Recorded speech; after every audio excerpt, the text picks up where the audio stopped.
Que feriez-vous si vous vous retrouviez à l'hôpital dans un pays étranger dont vous ne maîtrisez pas du tout la langue, en Asie par exemple? Une solution pour les médecins serait de passer par des messages sous forme d'images, forcément bien plus parlantes pour vous.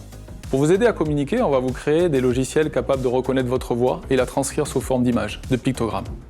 C'est également ce genre de technique que l'on utilise pour accompagner les personnes avec handicap cognitif qui ont l'impossibilité ou de grosses difficultés à comprendre les mots, et l'utilisation conjointe de pictogrammes et de mots va les aider à accéder aux messages.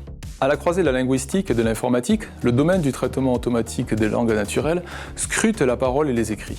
Les mots sont transformés en objets mathématiques afin d'être utilisés par une intelligence artificielle, en particulier par des réseaux de neurones qui nous permettront de sélectionner les pictogrammes les plus pertinents.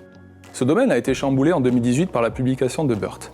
BERT, vous connaissez peut-être, c'est le nom d'un personnage de Un rue Sésame, mais c'est aussi le nom d'une représentation contextuelle de la langue proposée par Google.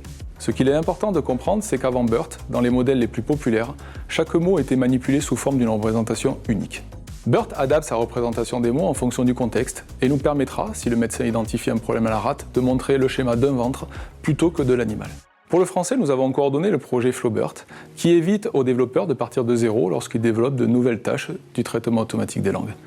Nous avons ainsi appris ces modèles à partir de gigantesques quantités de données, dont évidemment les écrits de FlowBERT. Notre groupe de recherche est ainsi devenu expert en construction et en exploitation des modèles à la BERT.